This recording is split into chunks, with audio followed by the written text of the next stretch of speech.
Bases dropped, and for some reason, the intro sounded a little bit more up-tempo this morning. It didn't sound like it was running at 16 RPMs for those of us of a certain vintage who remember turntables. It was more maybe 78. John here, Abe there, kicking you off on another Reaction Monday. Over, under, or on par.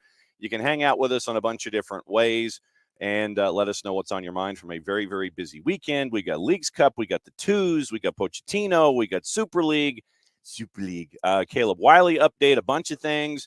But with Abe, because once again we are here earlier than early, we got to start things off with training camp for the birds of the dirty variety. And what are we missing? Looks like folks are cooking. What are you seeing with what's going on with the Falcons, my friend? Happy Monday. Yeah, appreciate it. Thanks for having me. Look, I mean, there are two guys who I'm going to see in camp today that have not been practicing with this team, and that is Matthew Judon and Justin Simmons, both all Pro Bowlers, a couple of All-Pros tagged in there as well. So fans are excited, man. Like, this is a complete makeover of the defense over the course of last week since I last spoke with you. And it's just something that now you start to wonder what the realistic possibilities are. I mean, you look at certain transfer windows in the MLS and you look at teams bringing guys in and how that could have shaped their team. And are they in for a playoff push now? It's kind of the same thing now with the Atlanta Falcons. It's this, you went from a tier of you should be in the playoffs and then maybe something can happen, which is hopefully kind of what Atlanta United is going to show. Into you're probably in this discussion with one of the contenders, and if you step on the field in an NFC title game or in a Super Bowl, who knows what can happen. So look, we're talking about preseason hype. You actually have to take the field and do what you're supposed to do, stay healthy. What? I know it's tough, and if anyone's dealt with enough injury stuff, it's been Atlanta United. But the Atlanta Braves have had their injury stuff, the Atlanta Hawks have had their injury stuff. Hopefully at least the Falcons can maybe avoid some of that this year, because the potential for what this team can do is very high. And look, the tough part of this is we also thought the potential for Atlanta United was very high. I mean, we came into this season, right, John? This is a team that could compete for a top 4 spot. This is a team that could be one of the best offenses in the MLS. So preseason hype doesn't always ultimately lead to what gets done on the field. That's the challenge for the Atlanta Falcons, and it's also what's been the challenge for Atlanta United this whole season and then in these next 9 games as well. See, look at you at the master of the transition and the comparison studies and all this kind of stuff.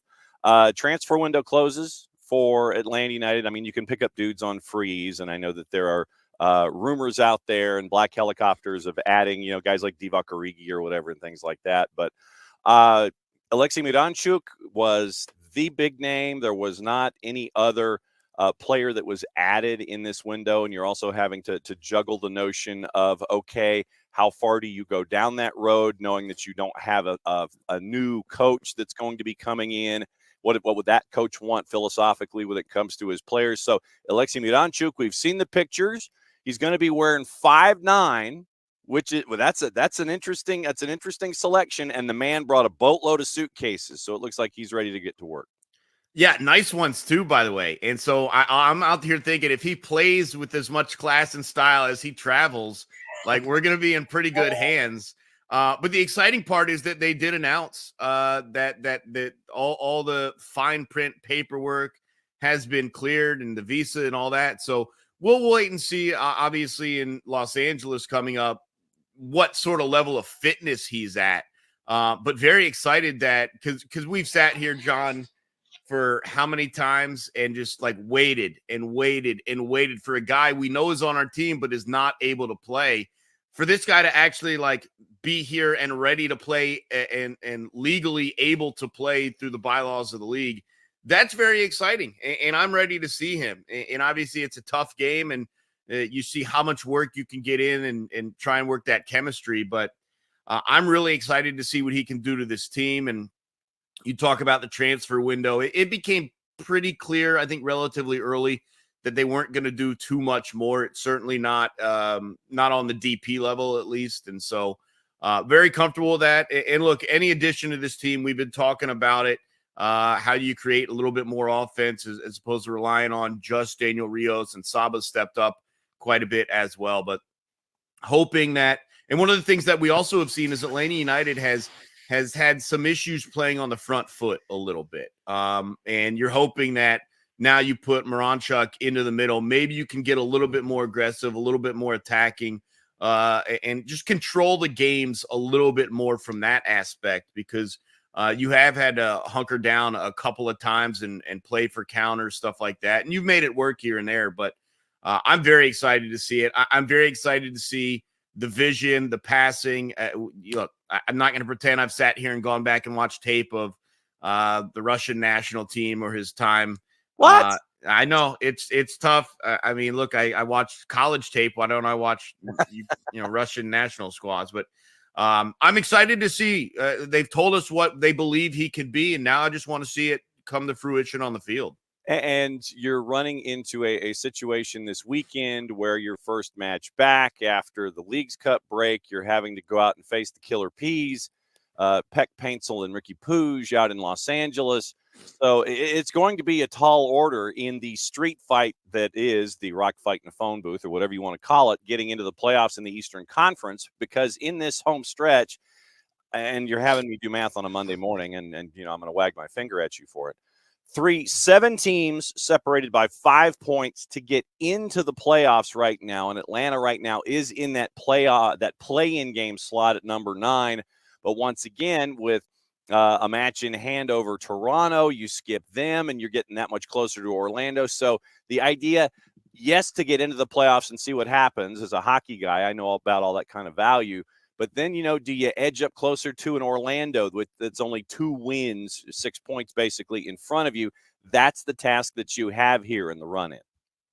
Yeah, I mean, look, here's the thing, at least for the play. We can talk about it, you and me, John, but the team needs to stay focused on one game at a time. And I know that's like the dumbest cliche in the world, but it is the reality. Like, you just got lost in numbers over the course of 20 seconds. Like, we can't have them focusing on, well, if we get a draw here, then we can only get a draw here. We're going to need a win. Like, they just need to approach it as it comes. That's for us to worry about when crunching the numbers. Look, you're not going to get anywhere close to what you ideally wanted to be, which is hosting a playoff round in top 4 seed. So at this point for me, it's just get in. And if it's as a 6 seed, if it's as a 7 seed, if you have to play your way in through an extra game, then so be it. Just get in. And I think there is an opportunity to do so. It's going to be tough. It's not the easiest schedule down the backstretch, but there are some winnable games, especially if you're there with like 3 or 4 left. You're going to have some opportunities at that point. So when I look at it, right now, it's just hold course. And if you can inch up a little bit, then fine, but just don't fall back. And that's what's most important. And that's what's tough about starting with such a difficult game on the road late at night. Is you've kind of had all this time, almost a month now, to kind of build for this final stretch. And it could be a step back before you get a step forward, and that's going to be tough to deal with. You mentioned the run-in, and it's in Los Angeles, then it's in Charlotte for the blood feud that is going up against Charlotte FC. Then it's an odd duck. You get a week off, which I think helps out philosophically in integrating Alexei Miranchuk into the relationships with his teammates. You get that extra time where you can sit there and it's like, okay, I want the ball here. I know what you're anticipating. I know what you're expecting. So it's 2 games, a week off, and then you get our buddy schedule compression coming in because it's Nashville, it's Miami, but both of those are at home. And then you turn around, 3rd match in a week, you go to Red Bull Arena, and then you get a week off. To gap, you don't have a midweek game, but then it's going to Philly, who is probably coming off of the Leagues Cup hangover a little bit with their schedule compression and having to redirect games possibly. So it's an interesting month of September to get you into October, which once again is schedule compression hell before you get a week off, and then in Orlando on decision day. So there are places where you as we visualize it, there are places where you can visualize making points and holding serve, but you're going to have to do some stuff on the road, no doubt. Yeah, and look, you haven't been the worst on the road. There's been a couple of unexpected results here and there that you can think of, but it's always tough to win on the road. The thing for me is just how quickly you can come together under Moran-Chuck, and you talked about it. Yeah, we'll see how it looks on Saturday night, but you can't throw away too many games before you have an opportunity to hit your stride. And when I look at it, that Charlotte game, I know you have a couple of weeks off after that before you get going again. That's a game you've got to find. You've got to find points in. And I don't know if Moran-Chuck's going to be up to 100% chemistry with the guys by then. Obviously, on the other side of that short little 1 week off break, you think you'd be really raring to go for that final 7 games at that point. But you got to find some sort of combination of points here, because what you don't want to do is be chasing that playoff line with 7 to go. If you can stay there, I think you're all right. But look, the interesting thing is we're using all of our expectations of what has been Atlanta United season as we approach these final 9 games. And it could be a completely different team for a variety of reasons. We talked about Rob Valentino, and when he took over, how much time did they have to actually train and work on things? And so, look, there could be a whole lot of new influences, a whole lot of new ideas, and certainly with a new player, and a couple new players, in a sense of we really haven't gotten an extended look at Pedro Amador, and with Caleb Wiley out, obviously that idea has now become final. And so we'll see how it goes. We'll see maybe who benefited from the rest as well. I think we've seen in stretches guys like Saba have just been physically exhausted. And you do wonder what sort of re-energized and resurgent Saba Lobjanidze you could get. And a couple of smaller knocks too. And we'll see if Ronald Hernandez is close to coming back. But I know Rios has picked up a couple of knocks over the course of the season. I'm sure he is appreciative of the rest as well. It feels like he's obviously played a lot more this season than he has in a couple of seasons recently. And so, look, I think there's an opportunity for this to feel and look like a completely different team. The standings are going to be what they are, right? You can't throw out the first 3 quarters of this season. And so the team has put themselves in this situation. But can they come out and maybe be the dangerous squad that we thought, maybe be trending upwards heading into the playoffs with the idea, the feel of the one team no one wants to face? That's kind of what we're hoping for. Hopefully the addition of Moran-Chuck, along with a couple of match days off this past couple of weeks, and then one more coming. You never know. I mean, we've seen weirder things across sports for something to click and the team just becomes untouchable. And so I guess that's what we're hoping for with Atlanta United. Another couple of minutes here with our buddy Abe Gordon from 92.9 The Game. And you mentioned the time off to help off with Knox. You mentioned Pedro Amador at left back, Caleb Wiley getting his debut. He actually got the start for Strasbourg on the weekend, going up against Montpellier. I never thought that I would be this locked into French football, French professional football, and watching Ligue 1 matchups and getting my pronunciations all locked in with what I need to be facing when it comes to French football. But it also gives the opportunity. You mentioned Ronald Hernandez. You mentioned Pedro Amador. You mentioned the idea of getting a couple of weeks off to rest. I think Brooks Lennon is another one of those guys that really looked like he needed to catch his breath for a little bit. Who else are you looking at? Who is in the Abe Gordon spot shadow here in the run-in that you're looking forward to really step their game up and be 100% and fresh and ready to rock and roll? Yeah, maybe less physically, but more from the mental aspect. I think this time has probably done good for Bartosz Szlich. And he had a couple of rough goes for a variety of reasons leading into this break, both in MLS play and in Leagues Cup action. And he was down on himself. There's no other way to put it. We knew that. But you hope maybe this has kind of been a good mental break for him, a refresher to kind of get things going, because he is an important part of the lineup. And then look, I'll be honest, I never thought Dax McCarty would be playing the role that he's played this season. And he's like my age, but in MLS terms, he's actually probably younger than me, but in MLS terms, he is a little bit older. And so I'm sure from the physical aspect, week in, week out, and the match compression that Atlanta United had, and probably the role, like I said, probably the role that maybe he didn't expect. I'm sure he wanted to, but it's still maybe you didn't expect. I'm sure from a physical standpoint for him, probably a good chance, because those two guys in the midfield have been and will continue to be very important, especially as a couple of other guys that maybe we were counting on have kind of regressed a little bit. Yep, and I think it's real easy to figure out who you're talking about. I'm going to turn that around for the final 9 games. All right, I know that you're headed up to the branch to look at the other football, the oblong version of it all.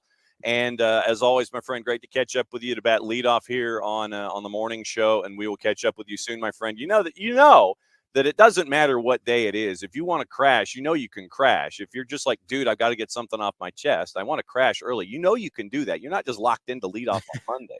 Don't tempt me, because I'll pop in while I'm driving to work on a given day, and maybe. I will tempt you. It is perfectly fine for you to crash whenever you want when we're batting leadoff and getting through everything and opening kickoff. You've got golden ticket. It's not just locked to Monday. Well, I appreciate it. Look, the Premier League is back. That was a fun weekend, and for not having to stress with Atlanta United. I'm sure we all enjoyed just a ton of EPL action that was on TV. Among the teams that got off to a pretty good start, my Arsenal, 2-0, and so very happy with that. But it was nice to have major soccer back, not in friendlies. And obviously for Atlanta United, it'll get back going Saturday. Late night action on 92.9 The Game. So grab a cup of coffee, pour an energy drink, do whatever you got to do. But it's gonna be we'll probably end post game somewhere between 1 and 2 a.m. I would guess. So be ready for that. Yeah, no doubt about it. All right, so get your caffeine, go to the branch. We'll catch up with you soon, my friend. Thanks, John. Appreciate it as always. And there is the conversation that we had with Abe Gordon. Hi, how you doing? It's another Monday here on SDH, and we're going to take you through everything. So here's the rundown for the show. It is me and you, and Bart's going to join us in hour number 2. And we're going to talk about, we do have some reffing down here, and we're going to talk about Pochettino. We'll talk about probably his arsenal in addition to Abe's arsenal. And so we'll get into that discussion with Bart coming up in hour number 2. Hour number 1 will get you through the news of the morning, and we'll get you through what happened last night with Atlanta United 2. We've got that in the bullpen as well. Big 2 points for Atlanta United 2 last night as they went down to Fort Lauderdale. And, man, they had a thin bench because, once again, Atlanta United trying to get ready for the matchup in Los Angeles against LAG, MLS After Dark, Eastern time anyway. It'll be a 10:40 start on Saturday night. On 92.9 The Game, it'll be a 9:30 start for pregame. Abe and Garrett will be there for that. And then you have Mike and Jason from Dignity Health Sports Park in Carson, California for Atlanta United and LAG. So 10:40 probably means what? 12:40, maybe 12:45 finish. Then the full-time report for an hour after that. So that puts you 12:45, 1:40. Yeah, so probably Abe and Garrett are not getting out of the building until a little before 2 a.m., not getting to bed before 3 a.m., and then having to start over. So that's the first match back for Atlanta United is going to be this weekend in Los Angeles. Also, it's going to be a great moment for the Unified team. The Unified team has a match out there in Los Angeles as a part of it as well. And so hopefully we can catch up with the folks from the Unified team in preparation for that big moment for Los Angeles. And I think it's another market I don't believe the Unified team has been to. So it'll be really cool for them to experience Los Angeles this time around. So we'll catch up with them hopefully before they get out of Dodge and head to the West Coast, and we can find out about All-Star, because you had some All-Star representation in Columbus and how things are going this season with the Unified team as well. So that is part of the week that we have. So once again, this morning, it's whatever's on your mind. We got Leagues Cup. We've got Super League to talk about. We got Caleb to talk about. We've got the Twos to talk about. So it's all over the place. But as always, start things off with our friends from Kickoff Coffee and kickoffcoffeeco.com. We'll see if I need to cover the banner from our – yeah, I do. Wow, that's further over than I initially had it. Okay, so there you go. That's your QR code for our friends at Kickoff Coffee and kickoffcoffeeco.com. You hit that QR code. Then you dive into our friends with Kickoff Coffee, and don't forget to use the code SoccerDownHere15. You get 15% off your purchase. They, in turn, take 10%, reinvested in youth games, youth initiatives. Very, very cool stuff from our friends at Kickoff Coffee and kickoffcoffeeco.com. Now, once again, that's our friends at Alliance Nurse Corps, 30 years of experience, more than 30 years of experience. If you are looking for your next gig in the nursing field, what you do is you hit that QR code.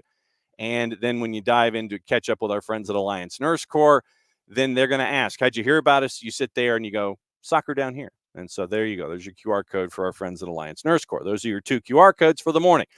Opening kickoff brought to us by our friends at Kickoff Coffee and kickoffcoffeeco.com. And it was a moment that happened. Well, actually, it was more than a moment. It was a full 90 minutes of a moment for Antonio Conte and his new gig, and it did not go well. Boy, did it not go well. Antonio Conte, as Napoli manager, apologized to fans after they got thumped. Now, remember, this is the team that won Serie A in 2023. And they lose 3-0 to Hellas Verona. Hellas Verona.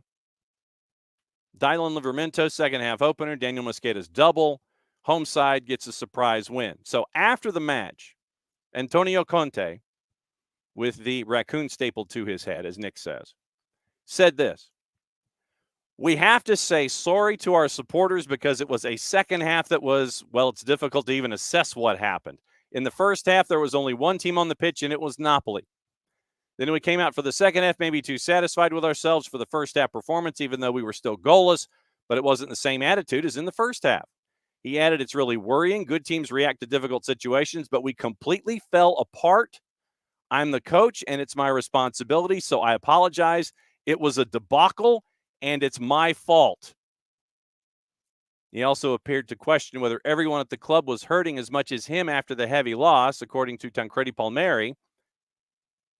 Palmieri has Conte saying, quote, there is only shame.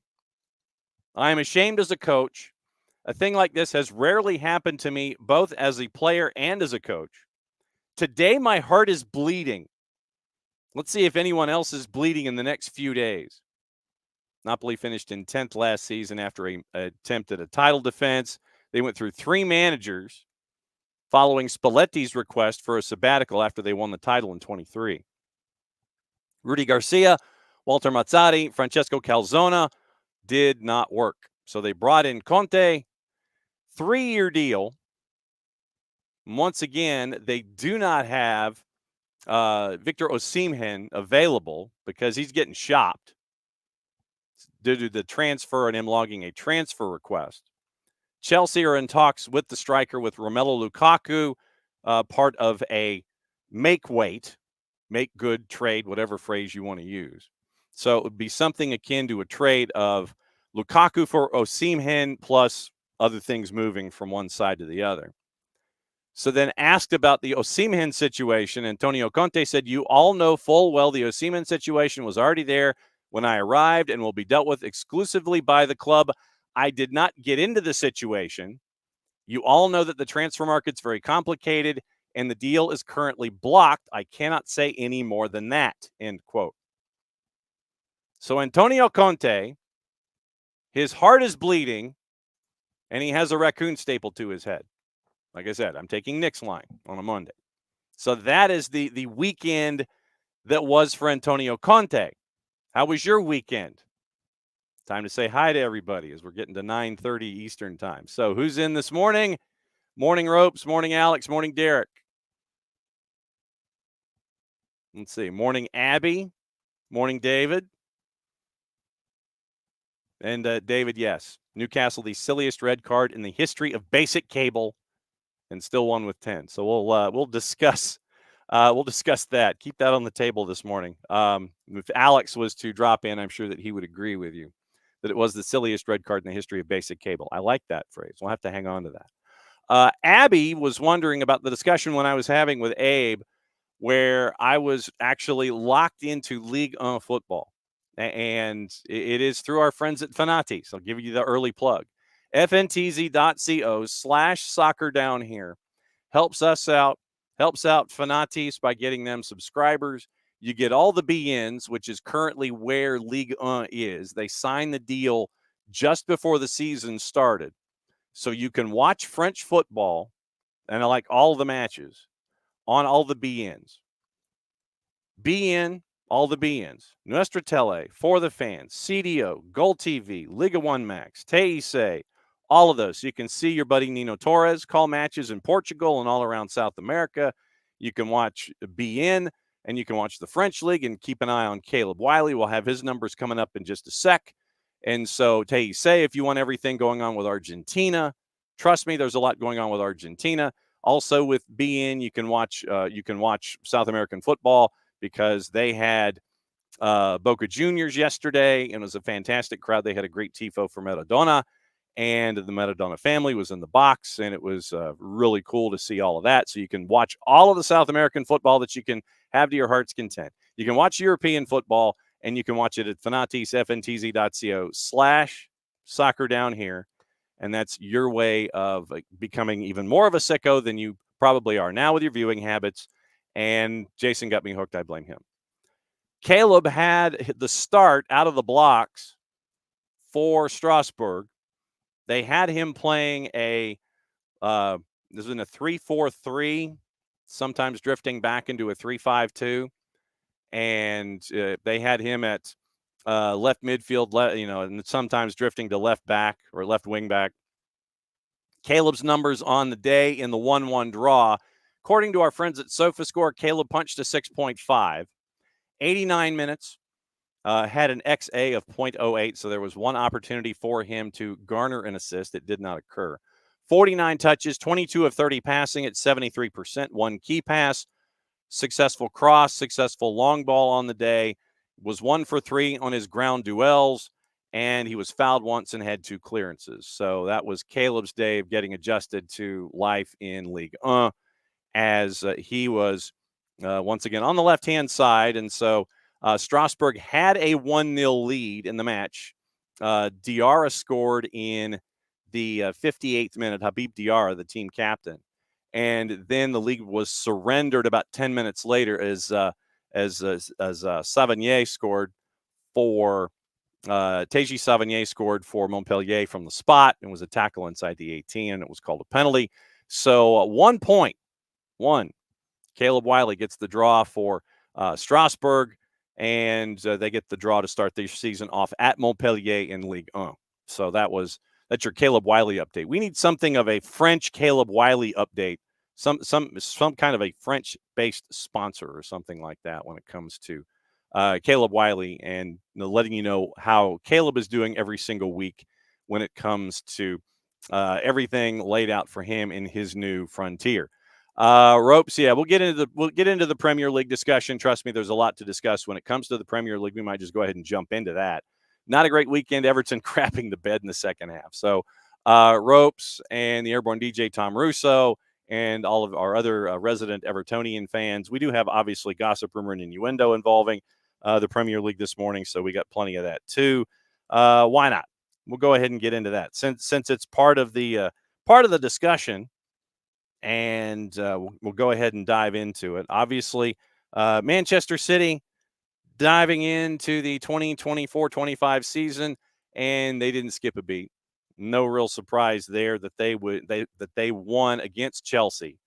And if I was a Chelsea fan, and the video that came out of Todd Bowley leaving early, I mean, I don't know the context of it. Maybe the man had to go 10-100. I don't know. Maybe he was thirsty. I don't know. But Bowley leaving his seat early in the Chelsea loss, that did not sit well with folks. Because traditionally, you're supposed to sit there and watch until there's nothing left to watch. But Vardiol scores and Haaland scores. Today at 3, it's Leicester and Spurs. That's on USA, Universo, and Peacock. But Manchester City wins 2-0 over Chelsea, and that was the start for Chelsea season, Manchester City picking up where they left off. We'll go backwards. Brentford with a 2-1 win over Crystal Palace. No Ivan Toney. The latest on Ivan Toney is possibly Al-Akhli, but the valuation of Ivan Toney, I think, is getting in the way of everything when Ivan Toney is looking to be moved. Brentford is looking to move Ivan Toney, but you don't have an agreement anywhere. It looks like the transfer interest, once again, with the Al-Akhli, Brentford's gaffer Thomas Frank admitted there's a chance Toney will wander into new pastures. There's nothing close. And according to the papers overseas, it looks like Brentford want more than 35 million pounds for Toney. Remember once it used to be like 50 or 60 million for Ivan Toney? Now it's down to like 35, or at least it was. Some reports are now saying that Al-Akhli values him at 35. Brentford valued Toney at about 70 at the start of the summer, but they've now reduced him to 50 or 60. So Al-Akhli is saying 35. Brentford is saying 50. They've said 60 and 50. So is there going to be a midpoint? Don't know. But right now, Brentford is looking to shop their striker. But when you have Mbumo and Vissa, maybe you don't need to worry about it as much. Full disclosure, I had Vissa on my fantasy team. I sat him. And so, of course, what happens? He scores. Nothing else is new. Crystal Palace, once again, still trying to figure out if they can bring in Wilfred Zaha. Don't know if that's going to work. Back on Saturday when you had your 6 matches, Villa beat West Ham 2-1. Forest and Bournemouth, a 1-1 draw. No surprise there. Newcastle, once again, 1-0 winners over Southampton. Southampton, I'll say it right now. Southampton, obviously, is one of the 3 teams that I have going down. But they picked up Mateus Fernandes from Sporting Lisbon. They're looking to pick him up. So he cost in the region of $13 million after being on loan at Estoril. And Ansu Fati is set for another move because he isn't wanted at Barcelona, Benfica, Wolves, and Fenerbahce. Crystal Palace in talks with Wolfsburg over a move for Maxence Lacroix. Whether this affects the future of fellow defender Mark Gahey, who is the subject of interest from Newcastle. You got to keep an eye on that. The Eagles want top dollar for Gahey. Magpies considering their options. Another potential Eddie Howe target is Joe Gomez, who was left out of Liverpool's squad against Ipswich on Saturday. Keep an eye on Carney Chukwuemeka as well. Apparently, and this was a number that was put out there by John Champion on the broadcast on the weekend, apparently the number of Chelsea players that were eligible for selection was 52. 5-2. More than 50, but not quite 55. There were 52 eligible names for selection for Chelsea this weekend. And apparently Bowley Clearlake has spent the sum total of $1.12 billion so far in player transfers. And we all see the results that have happened so far with Chelsea. Apologies to Michael Head and to all of the other Chelsea fans that we have here that are a part of our Twitch pitch and the family here at SDH. Morning, Pars. So Forrest tried to sign Alex Moreno with 2 years ago from Real Betis. Currently a Villa player, but could be allowed to leave. Forrest could face competition from Villarreal, Sevilla, and Valencia. Let's see. Ilkay Gundogan has told Barcelona he wants out. Jose Mourinho seems to be interested at Fenerbahce. Hansi Flick has an alternate view. I know him very well. I appreciate the player and the person he is. We spoke about everything, but it will stay between us. It's not for you to know. I have a feeling he will stay. So I'm not going to tell you what we talked about, but my gut tells me he's staying. Sure, why not? Marco Silva is not the only interested party in Scott McTominay at Fulham, to go to Fulham, if I get my modifiers right. They're also looking at Billy Gilmore. Las Palmas have put in a call to Tony Khan for possibly getting Carlos Vinicius. Spanish side could face competition for the striker from Corinthians. Back to the scores. Morning, Rich. Alex says that Ed Sheeran also left early and Ipswich lost. Yeah, Ipswich apparently, from all intents and purposes and all understandings, they put up a good fight. They're going to be a tough out, I feel. With McKenna, with what he was able to do with them to get them to the Premier League and the championship, I think that they're going to be a hard team to beat, especially mid-table down. I think they're going to cause some problems. I think they're going to hang around. I think that Southampton, they go ahead and all right, so here we go. Write this down. You can submit yours as you wish. We're one match into 38. I think it's Southampton. Oh, boy. Because then you've got a lot that can drift into a little space. Oh, brother. Probably Ipswich. So Southampton and Ipswich in a third. And a lot's going to depend on money and transfers and financials and things like that. I could see any number of 3 teams being that third, 4 possibly. But I think that Enzo Maresca finds a way to keep Leicester up. I think you got to keep an eye on Bournemouth. I think you've got to keep an eye on Forest. I think you have to keep an eye on Everton. Sorry, Rope. Sorry, Tom. So I'm looking at 3 for that third spot, but I think that 2 of the teams that came up will be the ones that go down. I'm going to save the tape. That's where it is with me. That's what I'm thinking. So that's me after week number 1. That's why I put everything in pencil or pen. I don't put anything in pen because I'm usually wrong. But I think that 2 of the teams that came up from the championship will be the 2 that will go down. Although I will give Ipswich credit for this. Did you see the promo that they put together with Ed Sheeran? Now that he bought a percentage of the club, I don't know what the percentage is, but they've got Ed Sheeran in a tractor singing Thin Lizzy. Boys are back in town. If you go deeper into the lyrics, I don't know if that's a song that you want to use, but okay, fine. Use the chorus. But yeah, it was a pretty funny video with Ed Sheeran driving a tractor, because Ipswich known as the Tractor Boys. But now that he is part owner, behind the wheel of a big old John Deere, nice promo, nicely done. So good on them. Yeah, I know, Ed Sheeran and a tractor. That was the 2 things that you really hadn't figured that you would pair up in a sentence. Alex, I will only discuss the headbutt with those that have seen the footage of Brereton Diaz putting his shoulder through Fabian Schär's back after the whistle and then moving his head forward to meet Schär's head before suffering a catastrophic head injury. I will say this about Ben Brereton Diaz. The recoil that I saw after contact with Fabian Schär did not truly meet the veracity of Fabian Schär's velocity. So, I mean, and what is it? We usually say it's usually the second guy that ends up getting the worst response in something like that. So we'll discuss with Bart coming up with reffing down here.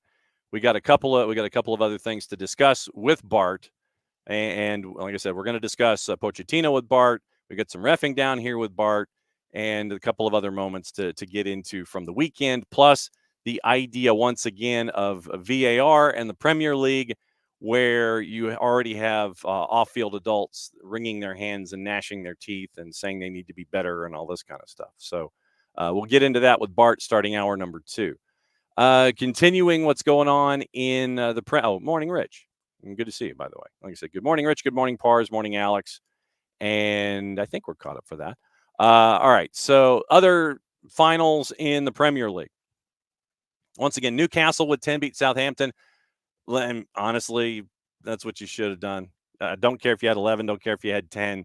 10-man Newcastle, I think, is better than 11-man Southampton. Like I said, I think Southampton is good to see you this year. You're heading back down to the championship. Brighton with 3 on Everton. I think probably the number was a surprise. Brighton putting 3 on the board against Everton. Of course, I started Jordan Pickford in my fantasy team. Shows you where that went. Arsenal, no problem with Wolves, 2-0. Liverpool, no problem with Ipswich, 2-0. Manchester United at home over Fulham, 1-0. And once again, that sets us up for later today, 3 o'clock kick, Leicester and Spurs from the King Power. So that's the activity in the Prem from week number 1.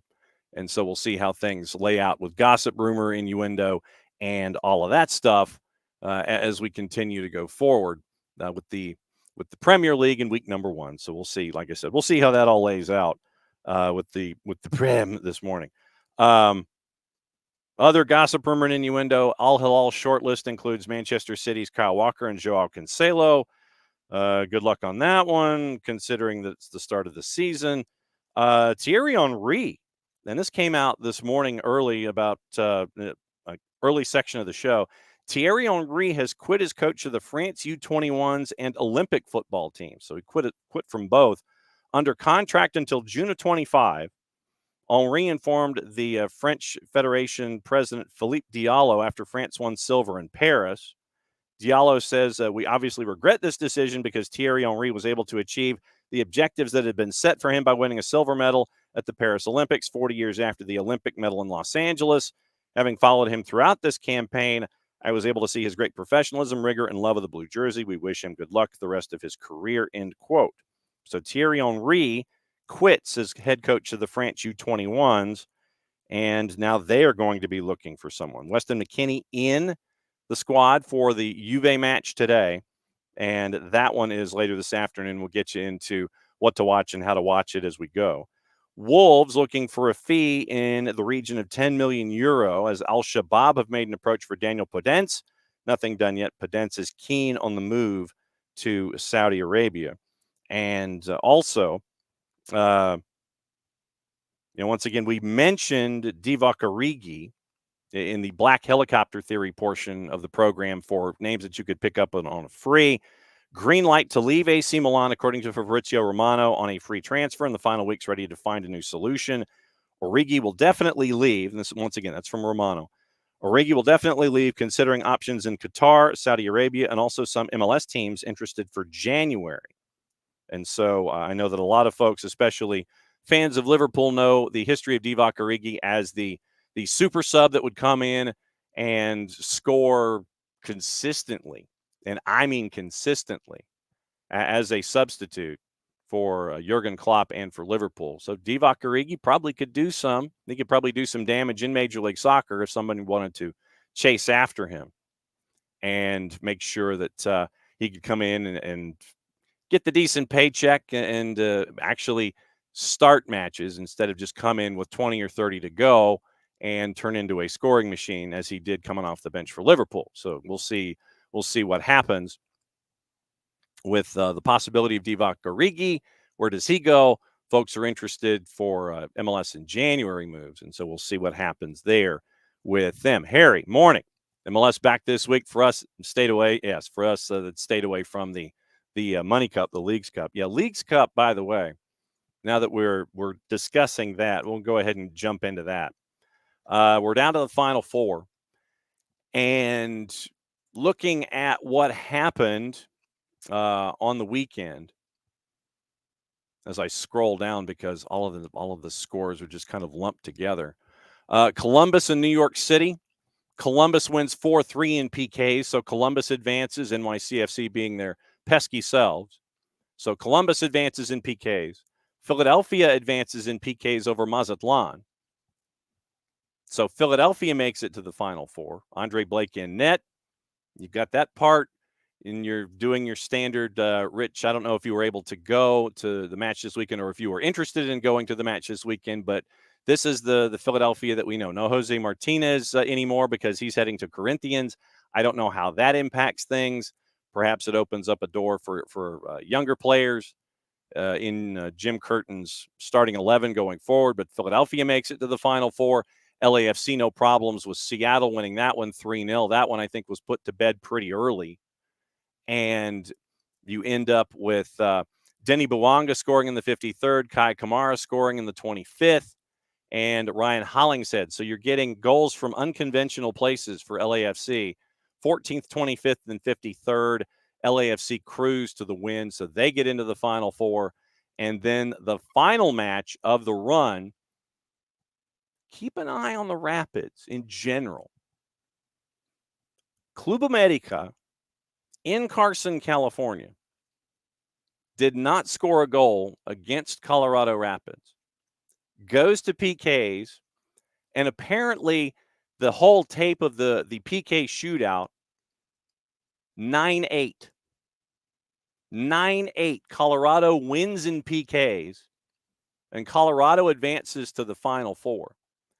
And so the Final Four is in the midweek on Wednesday night. You get your doubleheader. Columbus and Philly are going to take swings at each other from close range for a full 90 minutes.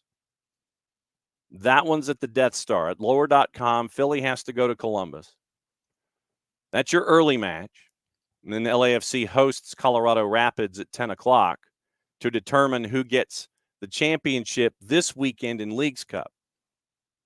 But remember, now that you're in the semifinals, you also get to see who is not in the semifinals. There are no Liga MX sides in the semifinals in Leagues Cup. The last two that were there, one was a surprise in Mazatlan because of what they were able to do on their road too. Club America was understood that they were going to be making a deep run, if not winning the thing. Club America loses to Colorado Rapids. They're not in. No Liga MX sides in the Final Four. None. Liga MX is out of the tournament. And so now you've got 4 teams chasing after the Leagues Cup win and the other berths that are attached to the Triple C, the CONCACAF Champions Cup. Columbus hosting Philly. Colorado goes to LAFC. Colorado has been a problem. And in general, when you see what is going on with Colorado Rapids, it's amazing, and I say this somewhat tongue-in-cheek, it's amazing what happens when you spend a little money.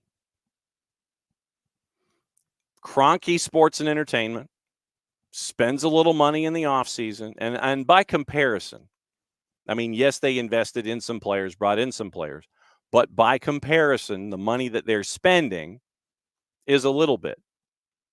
You bring in Georgi Mihailovic, I think it was $4 million. You bring in some other players, you're not breaking the bank. But you've left Chris Armas alone. You've invested a little bit. And you see what you're getting right now out of Colorado Rapids. The Rapids in the Final Four of the Leagues Cup. Or is it just Leagues Cup? I forget if there's an article that's attached or not.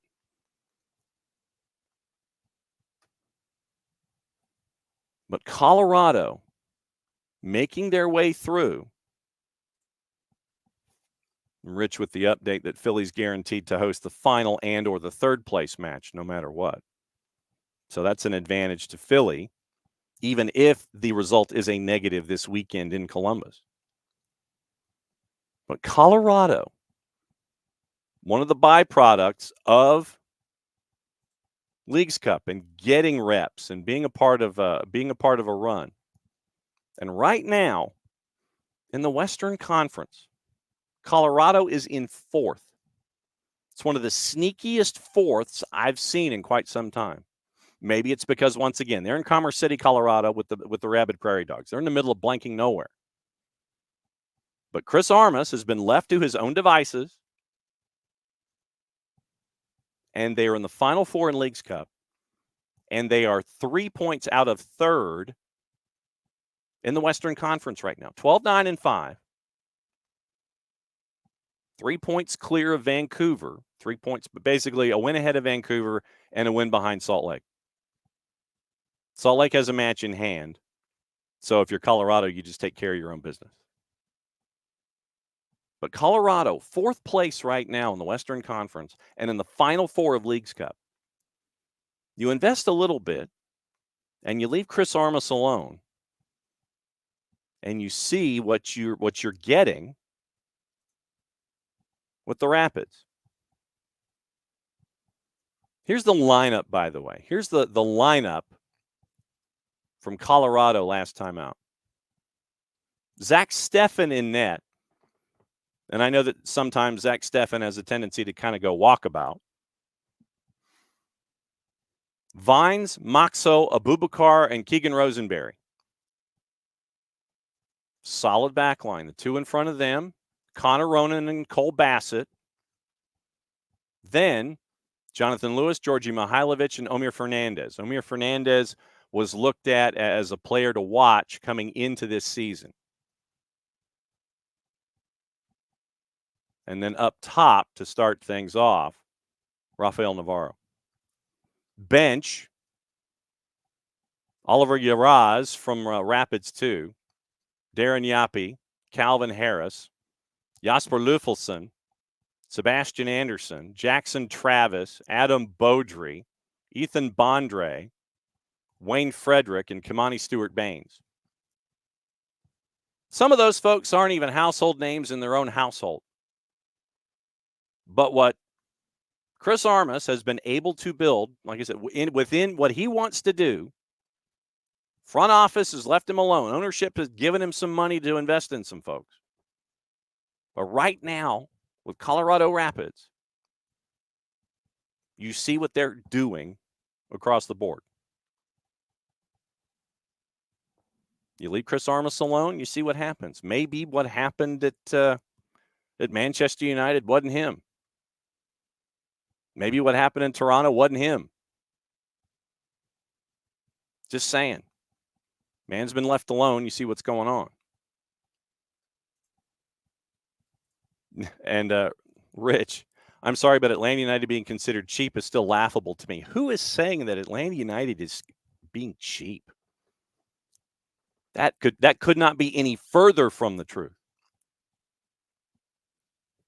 Could not be any further from the truth. Atlanta United has chosen to build from the academy, and that might be where people are sitting there and looking at it going, well, Atlanta United's not spending any money. They're investing in their academy because they're turning into left back U and center back U, by the way. Building through the academy and spending money on attacking talent. I don't know where anybody is saying Atlanta United is being considered cheap. I've never. Rich, let me know who is saying that. Atlanta United being considered cheap? John Fisher in San Jose is that. John Fisher is not spending any money in San Jose. He's not spending any money in Oakland either with the Athletics as they move to Sacramento. He's investing in his Las Vegas aspect of the project, I guess. But John Fisher is being inexpensive. St. Louis is doing it. St. Louis is actually spending money occasionally. They're not being successful about it, but they're spending money. Kansas City spending money. Dallas is building from within, but they are taking the money that they are flipping from their young talent, and they're reinvesting it finally. They're not being successful about it. Austin spending money. Minnesota, kind of, sort of. Portland not afraid to. Seattle not afraid to. Houston doing it in their own way. Vancouver, I don't know. It's like they've spent money and they believe in Danny Sartini, the talent that they're bringing in, not necessarily spending a whole lot of money by comparison. RSL spending money. And then LAFC and LAG, they're spending money. New England trying to spend money. Spent $7 million bringing a player in from South America recently. Chicago, I don't know about Chicago. Chicago is not spending any money anymore because they let not so big Shaq go. DC, you bring in Benteke. Nashville, Montreal's really not. And of course, that makes just Joey Saputo mad. And we still have the issues apparently between Joseph Martinez and Laurent Courtois. Philadelphia, they have a system in place. Not afraid to spend money, but it's the right money in the right place. Attacking talent, build through the academy, bring in attacking talent, spend on that. Atlanta, like I said, I don't know who's saying Atlanta is. Well, I mean, Rich, you're building through your academy, and the deep dive that we did on Philly, and I I think that was one of the when we did the deep dive on Philly, it was one of the segments that legitimately, and I don't do this to pat us on the back, but I mean to do it to all of us. When we did the deep dive on your Philadelphia club, I thought that was one of the coolest segments that we did in breaking the whole thing down for everybody so they could understand what's going on there in Philly. That you build through your academy, and it's like you find one or two folks that you're not spent. You're 7 figures to the left of the decimal place. Is that fair? And then try to find those individuals that fit within your system. I want to know what you're going to do with the Jose Martinez money from Corinthians. I'd love to know. I don't know if you're going to flip it and try to bring in other players, or if you're just going to let your academy continue to fill those holes in those positions. Then the other teams that we look at, Atlanta, Atlanta spends money, Toronto spends money, Orlando, Charlotte, they pick their spots. NYC, I mean, they kind of do because they're part of City Football Group. Red Bulls, they kind of do. They pick their spots. Columbus, they pick their spots because of their system. Cincinnati spending more money, and Messi and friends, we know about that. So we'll put the bookmark in that. All right, it is hour number 2, and we know what that means on a Monday. That means that we bring in Bart to discuss things. That's the official term. It's things. So there's Bart. What's the mug, sir, as you bust out your Atlanta Braves gear today? But first, coffee. But first, coffee. There you go. Okay. Appropriate on this Monday morning. Oh, happy absolutely. match week, John. Yes, happy match week. We haven't had a match week in a couple weeks. A month. Okay. Well, has it been a month? Okay. I mean, I still look at it. I'm looking at Atlanta United too, and I'm looking at all the other July stuff. 20 is the last time we had an Atlanta United match. Okay, so it's going to be a tough go with MLS After Dark going up against the Killer Peas in Los Angeles. You got 9 matches to go, so we'll see what happens there. I guess congratulations on your Arsenal for getting the win that you should have gotten to start the season. And are there any concerns? I'll go ahead and ask you. Do you have any concerns after match week 1, or are you just kind of looking at match week 1 and taking the 3 points and running away from Ed Sheeran and his tractor? Well, my concern is that Manchester City still looks good, despite probably should have conceded a goal or 3 against Chelsea. But they still look good. They're not going anywhere. You mean they're not being relegated or anything? Yeah, they're not. They didn't somehow have a calamitous fall from superiority, like we all wanted. And I don't think we have any Man City fans in the chat, so I'll talk about a club that's not cheap, by the way. Yes, Man City and Chelsea, the anti-cheap derby. Mm-hmm. They love to buy a team. No real concerns. I mean, I thought it was a match that didn't require more than the effort that we gave. We had David Raya save us once or twice, but we also created plenty of chances, and Havertz scored, which is great. Saka scored, which is also fantastic to see. And you take 3 points and you move on. I mean, I think match week 1 for any league, any team, any sport is about, especially for the Premier League where everyone is good.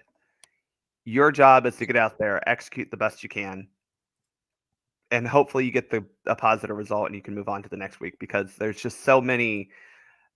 I mean, believe it or not, these pros probably still get nervous, probably still get a little excited for the start of the season, and getting a win is always good. Yes, wins are good. I think we probably should put that on a T-shirt. So we should say that wins are good. Winning is good. Yes, winning is good. All right. So since we are in the Premier League, since we decided to start the conversation there, we'll go ahead, I guess, and we can drift into reffing down here and a couple of moments from the weekend and VAR and all of that. I know that there has been a discussion involving Ben Brereton Diaz and Fabian Schär, and Fabian Schär with the headbutt after Ben Brereton Diaz decided that he wanted to do the same thing. But we always like to say that the second guy is the one that usually gets caught. So I would have honestly, I would have given them both red cards on review and said, "Y'all can't act right. Go home." okay. I mean, is that fair, John? I mean, they both were acting stupid. Yeah. I mean, yeah, it's if you headbutt somebody, that's a boo boo, and then Yeah, if you're getting headbutted and you headbutt back, that's an equal boo that's boo. all. Yeah, like I mean, just it. You both can't act right. You're not ready for this season. Go home and think about what you've done. That's how Go I sit would in have the approached corner, it. young man. Go sit in a corner. Yeah, exactly. That's what I would have done. Both get a red card. They go home. Mm-hmm. Actually, at that point, you just give a red card to everyone and say, "Y'all need to learn that y'all need to act like adults." Bang, bang, bang, bang. She's like, That was a wild start. boom, you're done. Boom, you're Yeah, done. that Boom, was you're a wild start from this weekend. That's for sure. no doubt. And you have that, and you have the concerns. I guess we're kind of drifting into reffing down here where VAR is concerned, and it's another year of review and the review process, the VAR room in the Prem, and the idea for Howard Webb and the PGMOL to try and change the negative opinion of VAR. And the article by Dale Johnson, fans have complete antipathy towards VAR built up over 5 seasons of stop-start football with little tangible process. High-profile mistakes have eroded trust. Well, duh. Yeah. I mean, I think they just hit it right there on the head. You know, they have had more high profile mistakes because of two reasons. One, you're the Premier League. You are the most high profile league in the world, right? So any not great outcome is going to look bad on not just you, but your league and all the officials. And that's fair. But we on this show have never been of the opinion that England always gets it right. In fact, I think we believe that England oftentimes gets it wrong. And I think they did not roll out VAR the way that it should be rolled out. They did it in their own little special way that was inconsistent with the rest of the world, really. You know, and I think that to an extent is what has gotten them into so much problem. It's not the drawing of the lines, or really the problem is the lack of drawing of the lines. It's a team who has been hurt by that. Um, it does seem like England specifically has the most problems, and I do think it's because they're the ones who tried to be different than everyone else. And you know, those things are annoying. Um, Drawing the lines takes time. You know, that's just what it is. And I think that is a legitimate criticism of the EPL's VAR process, as it does seem like it takes more time than other leagues. That doesn't And mean they're always wrong, though. no. But you end up with, as you say, because you have the mistakes that are more higher profile and more egregious. It's like you're dealing with the extremes, and when they get it right, you're supposed to get it right.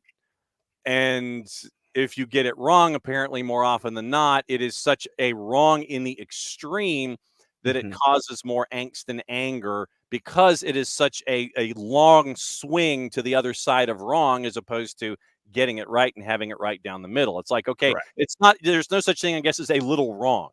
You know, it's either right or it's wrong. And this one's real, this one, whatever this one is really wrong, Correct. And that's again where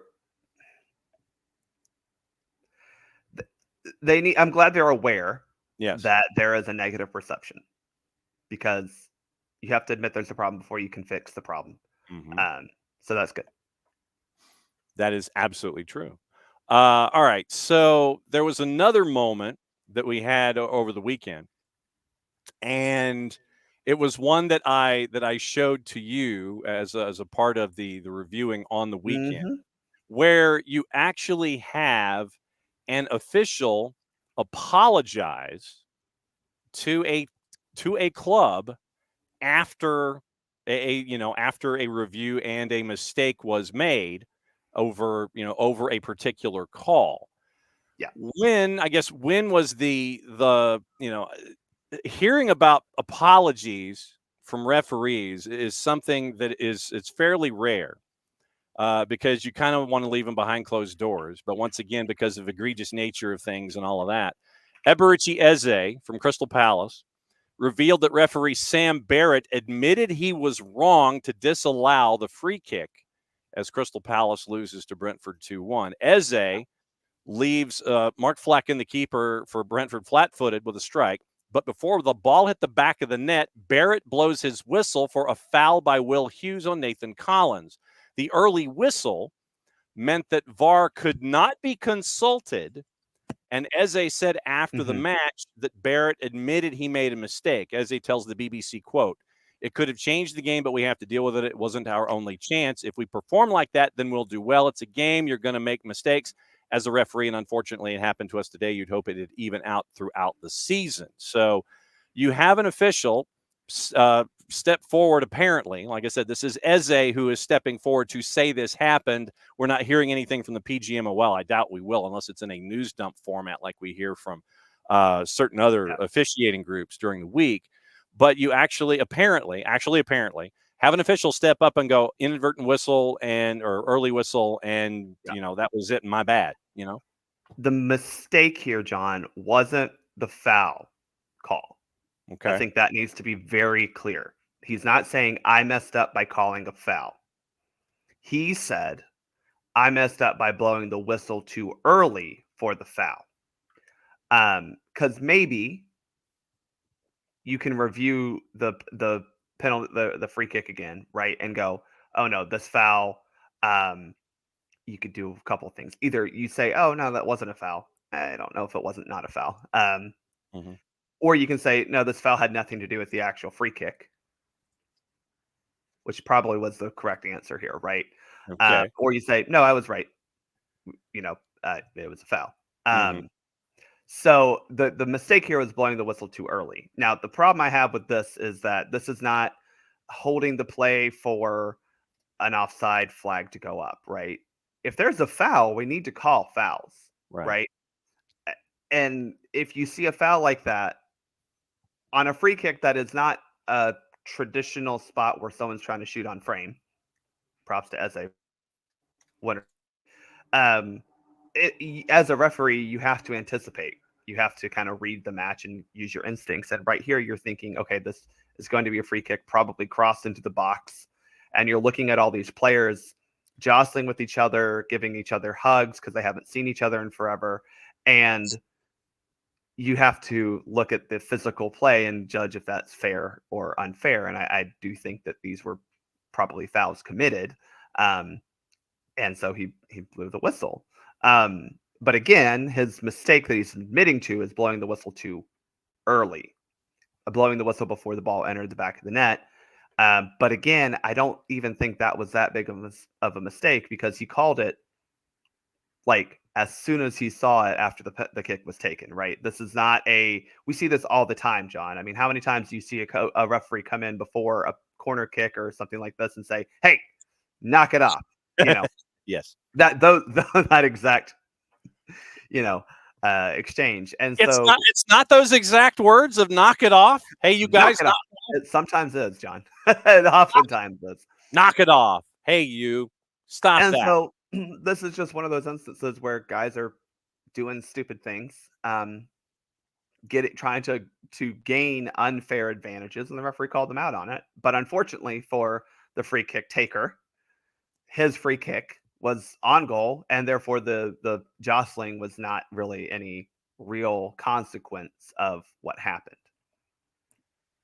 When it comes to separating ideas or separating actions, how difficult is that for an official to kind of have to think with two halves of your brain and look at multiple things at one time and try and process all of the information? Because in this case, you're looking at Eze and a free kick, and you're looking at a foul and blowing a whistle early. How difficult is it to navigate that idea of massaging multiple things at once? It's very hard, and that's what I go back to. You're trying to read the game and use your instincts and prior knowledge, right? So again, this particular location for a free kick is not one where you would normally see a player trying to attempt a kick on a goal, right? Like this is not something you normally see in a game. In the referee's head, he's probably looking at it and going, okay, I think he is going to try to cross the ball into the box here. So I am watching the scrum of stupid heads and making sure that they're not. I'm sorry, these people are not. They get out on the soccer field and they just become not very intelligent humans Hashtag sometimes. scrum of stupid heads. Yeah, that's a good one. Mhm. And so to me, I understand this. He's looking at where the action is most likely going to take place, right? And so he's not fully tuned into the fact that this player may be taking a free kick direct on goal. Mhm.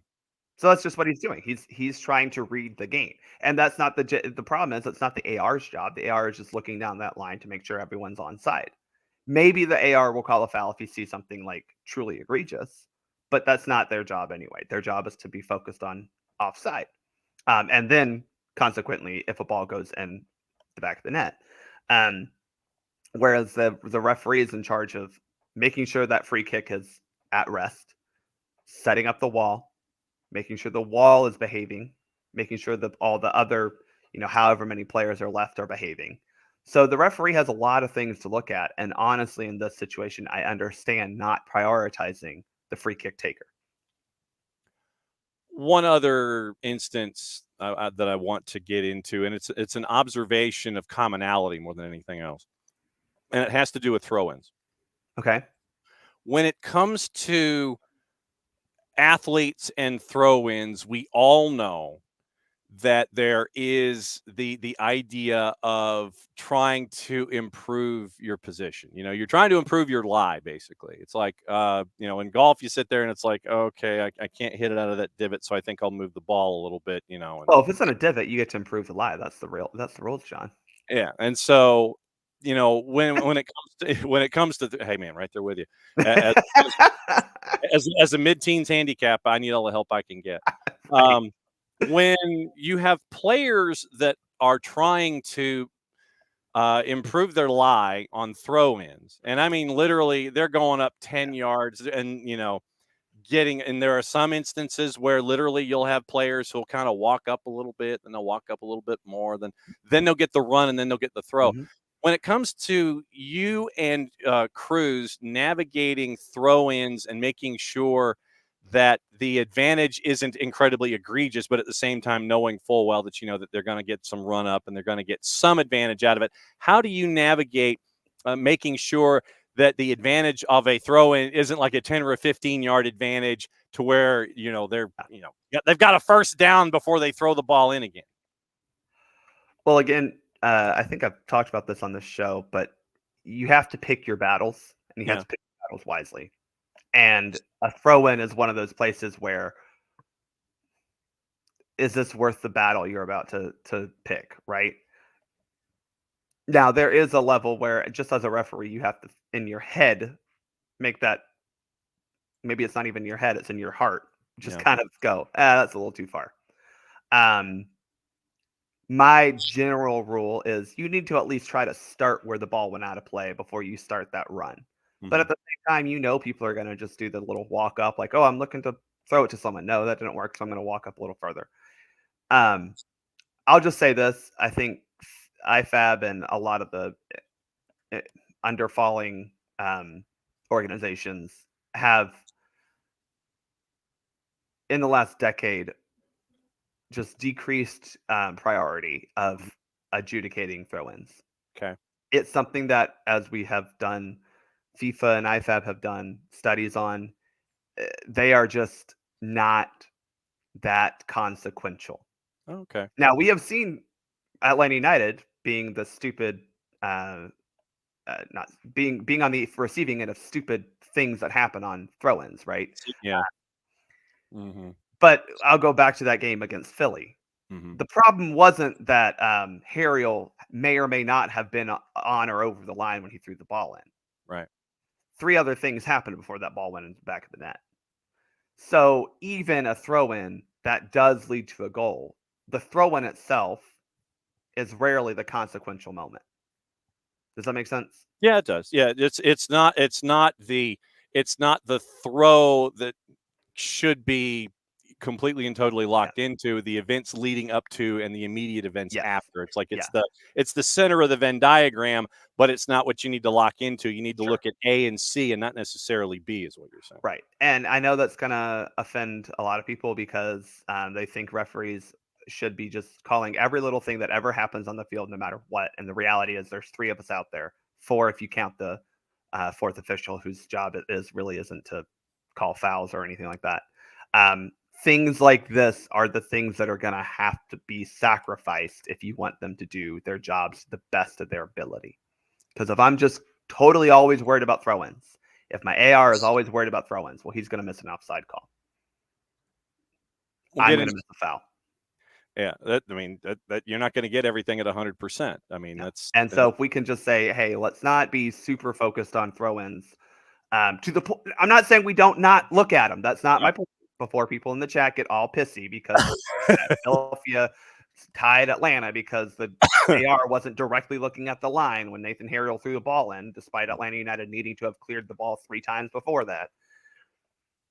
What I'm saying is what matters in the game, and it's not the exact spot where a ball went in or out of play that we also are judging.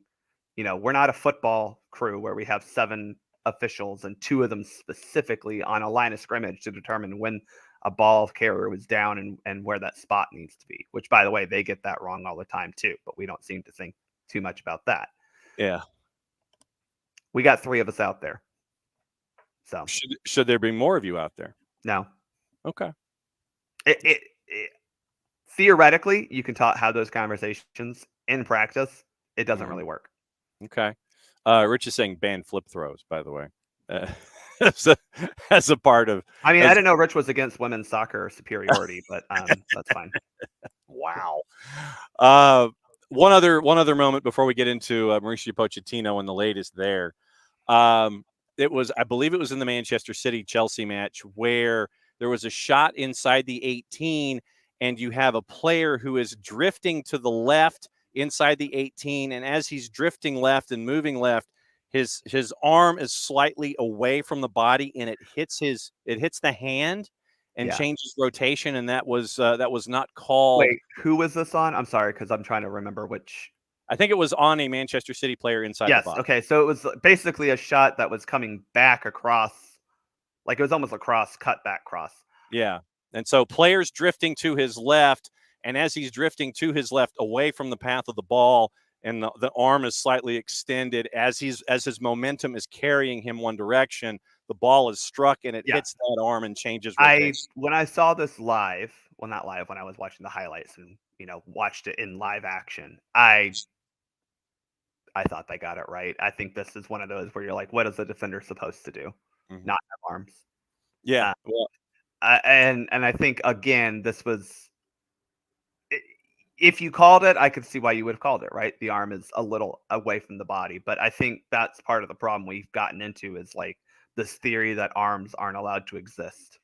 And one, there is the distance. It wasn't like he was 5 yards away. I mean, it was a very close proximity. His arm did not move to block the ball. It was just there. Yes, it was a little bit outside the frame of the body, but I didn't really think this was an issue. There were other things in this match that Chelsea maybe, well, I don't know if they could feel aggrieved, but they had other opportunities. If you're relying on a lucky handball on something that's not a shot, then you should do better. Let's see. Alex says, if anything, there's an advantage to pushing the limit on the throw-ins. If the opponent immediately argues for the foul and the play continues, there's opportunity in that lack of focus. It's not the way that Alex would play, but he doesn't have the killer instinct. Well, and you're exactly right, Alex. I mean, it's not like the opponent doesn't also do this. That's the other thing I would say is like, if you're like, oh, well, this team always does it. Well, yes, they might, but every team does it, and that's just the other thing. Now, again, there comes a line when you go, oh, wait a second, we need to back up.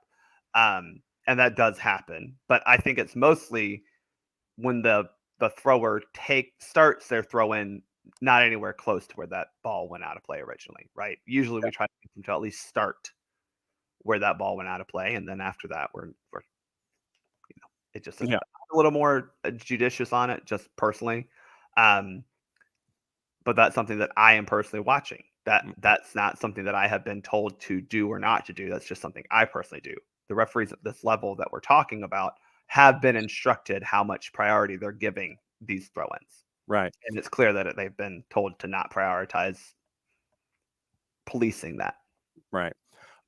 David says the one center ref with 2 ARs is so much better than middle school with only 2 referees both on the field. But you actually do see that in some high school games as well. Yeah, you got a lot of high school games that do that. Yeah, you have a lot of high school games where you have the 2 on the opposite touch lines. And what do you get into problems there, John?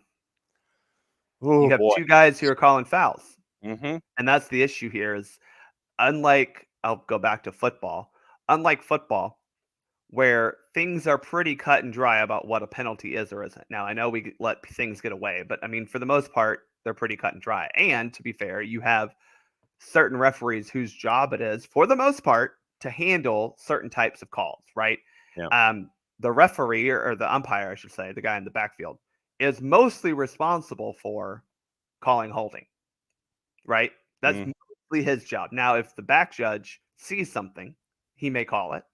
That's his prerogative. But they try to typically cover. I mean, offside and false starts are usually the line judge's job. And again, those are very cut and dry, right? You're not offside in football versus the way you are in soccer. If you can be, we saw it in the gold medal final. You can be fully offside. Right. And it looks like you actually should be called offside, but you're not. In football, we know it's very clear. If you cross that line of scrimmage and do anything to interfere with your opponent, you're offside. If you are a linesman or anyone on the offense and you are in a set position and you move from that set position before the ball is snapped, that's a false start. So we know things are pretty cut and dry. In soccer, not everything is cut and dry. And not everything that may then be considered a foul is then blown a whistle. You don't have advantages in football, right? Right. Yeah. You throw that flag, that is signaling a foul. Now, the advantage is if the team wants that penalty or not, right? But in soccer, we don't have that. You either have to make the decision. You have to make 3 decisions. Am I calling a foul? Is it a foul? Am I calling the foul? And then do I need to address it with any, misconduct? You don't have those same things. So no, the 2-person, when you add more decision makers on the field, you're creating more confusion for the people playing the sport. Okay. Abby says high school does it because they're cheap and they don't want to pay for 1 center and 2 ARs. It's not because they're cheap, Abby. It's because they don't have enough referees. Sorry. Well, and you look at just the sheer number of matches that are in high school soccer and even middle school soccer. And I mean, it is an astronomical number. You do not have enough referees who can get off of work in time to make a 5 o'clock kickoff or even a 5:30 kickoff, right? What, you have a doubleheader, those start at 5, right? Yep. You have enough referees who can do that. Not on a Tuesday or Friday. It's not happening, right? Especially in this damn city where it takes an hour to get from Atlanta to Atlanta. You ain't kidding, brother. Derek said Derek is not a fan of the 2-ref system. Abby, true. When you have 2 centers, offside is missed because once again you're dealing with guys on the edges, and I mean unless it happens right in front of you, and you are positioned to the outside of the activity as opposed to being closer toward each other in the center line, you do miss that stuff on the edges a lot. I would imagine. I'd love for an empirical study. And I don't know how you could ever navigate something like that about in a 2 center yes, refs. Rich, hold on. Rich is asking a great question. Why does it work in hockey and not in soccer? Well, hockey is a much smaller space, right? Where you also not just have 2 referees, right? You have 2 lines people. Yeah. You have 2 refs. You technically have 4 referees on that ice, right? And so could you possibly add a referee on, say, like you have your ARs on either diagonal, you put a referee on either diagonal, the opposite one. But it too big a field. Literally, I mean, you talking about a soccer field is at the professional level 110 by 75. That's a lot of space to cover. You have more players, right? So a lot more things to happen. Now that would be an argument maybe for more referees, but it's also because in hockey, again, there are more cut and dry calls, and more importantly, there's not really the idea of advantage outside of a delayed penalty, right? Right. Which is still he hooked him, so I'm going to put my arm up and signal that there is a delayed penalty coming, right? So it just is different mechanics. It's just different. I'm not saying I wouldn't want to see some way to, that's a good point, Derek, is that offside is a fixed position in hockey. I mean, in theory. Yeah. Yep. I mean, We blue still need lines. review for that. You're looking at blue lines and when players cross, when the puck crosses versus the body, that kind of a thing. Yeah. I'm not saying that I would like to see the idea of more referees, but the problem is just if again, when you're putting another decision maker on the field, right, you are muddling the consistency for everyone involved. Right. Okay. So let's see. Yeah, Derek with the fixed position. Abby offsides is puck crossing a line at a player being advanced of another. And yes, and Rich is pro blue line in soccer. That'd be kind of cool. I've considered this. Yeah. We kind of have that in. It's not quite the same, but we kind of have that in the like kids stuff. Where we have a build out line. In like U9, 10, and some 11s, but mostly U9 and 10. Okay. You can't be offside between the build out lines. You can't be offside past the build out lines, but that's the build out line is between the 18 and the center line. Okay. So yeah. Okay. All right. I see where this is. Yeah, a build out line in pro soccer, as Ropes is asking. I mean, is the my thought is you put the build out line. It's not a build out line, but you put that line there, and if you score from behind it, you get 2 points. Oh, so that's another way that I would do it. It sounds like indoor soccer from the 80s. A little bit, yeah. That'd be kind of cool. David says the one center ref with 2 AR is so much better than middle school with only 2 refs. I think 3 is the right number. The U12 and lower at our club team has 3, works well most times. Yeah, and again, I think part of the thing is when you're looking at youth soccer on a Saturday and Sunday, for the most part, it is much easier to get referees. One, because a lot of the people competing in the sport can participate in refereeing on a Saturday or Sunday because they might have a game later. In high school, the competitors can't also pull double duty and ref the game before that. That's just not going to happen. Right. And again, the other problem is someone who doesn't referee high school, because I cannot make an hour call time before a kickoff on a Tuesday, Wednesday, Thursday, or Friday afternoon, because I have this thing called a job, despite what I'm doing right now. I don't know what you're talking about.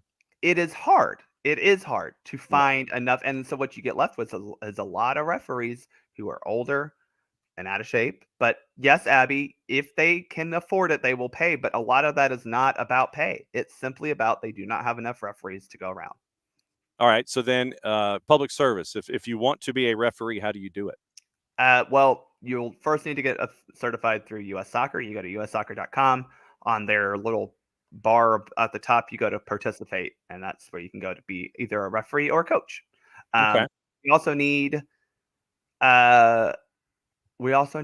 coaches. I mean, I think that's something that we can talk about. How do we make the sport better? And I think we have no offense to anyone, but we have a lot of non-soccer people at the early ages of soccer, and we need to start getting more soccer people involved at the early ages, because that's where you learn the mechanics and all the things you need to know to make you a better player going forward, and B, just quite frankly, you need more soccer people involved, because they're going to teach you how to be good and how to have fun with the sport. Okay. One last thing before you get out of here, we go to US Soccer and discuss the Pochettino updatey kind of a thing from Adam Crafton and David Ornstein, as we always say, when there's more than one author, that's a big storyline. Appointment is not straightforward. Right. According to Crafton and Ornstein, he's out of work, more hurdles to be cleared. And so here's what we're staring at. Now, obviously, there was the search. In terms of Chelsea's severance package with Pochettino, this is where it gets complicated. Pochettino left Chelsea with 1 year into a deal, which originally stretched to 2 with the option of a third, verbally committed to taking the USMNT job. So he is free and clear to do so. There is nothing in his contract at Chelsea preventing that, and club sources insist no money is owed if he takes another position. Well, I would hope not, considering that they were the ones that let him go. Given national team roles tend to pay less than their club equivalents, Chelsea are actively discussing with Pochettino possible solutions involving third-party sponsorships and other ways to support making the situation financially feasible for the Argentine. Once again, the tenured professorship, seems to be part of the discussion. The Chelsea contract only applies a prohibition on the top 6 Premier League clubs for 6 months. Right. And Chelsea retain a strong relationship with Pochettino. Lawrence Stewart, their technical director, sent the U.S. Soccer Federation a glowing reference, continuing dialogue with him to enable him to proceed with the U.S. M&T opportunity. Proposed salary not yet known.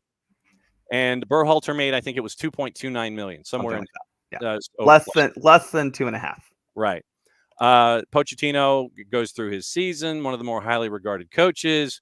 According to the USSF's tax filing, which was reported by the AP in 2022, Berhalter had a base salary of $1.391136 and earned $900,000 in bonuses. So basically, right. 2.29, 2.291136. By way of comparison, Emma Hayes signed her deal, earning her close to $2 million a year. And so that's where we currently are, with a resolution hoping to be done sometime soon, possibly, probably, hopefully, maybe before September 7th. So that's where we are. Correct.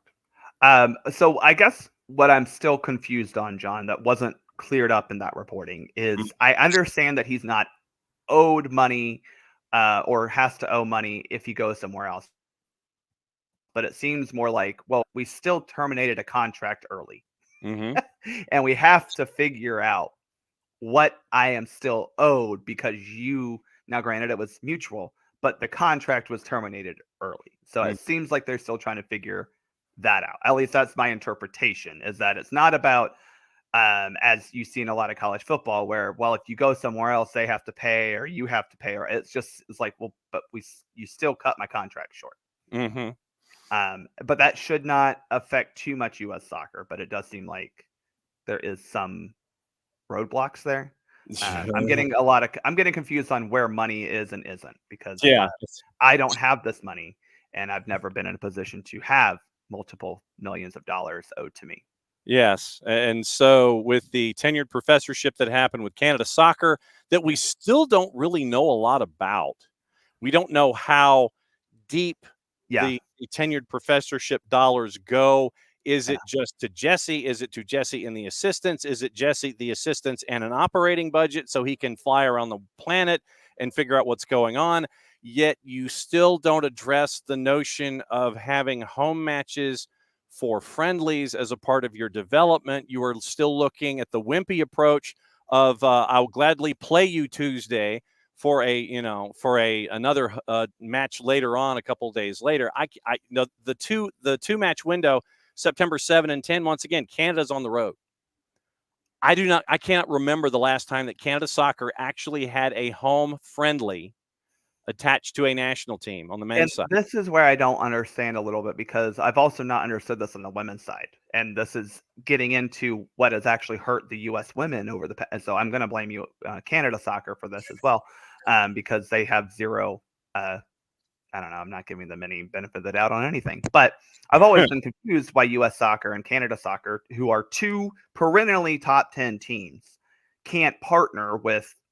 So for the fall friendlies, we have Iceland and Argentina. Well, why can't Canada host Iceland for one match and Argentina for another match, right? Why?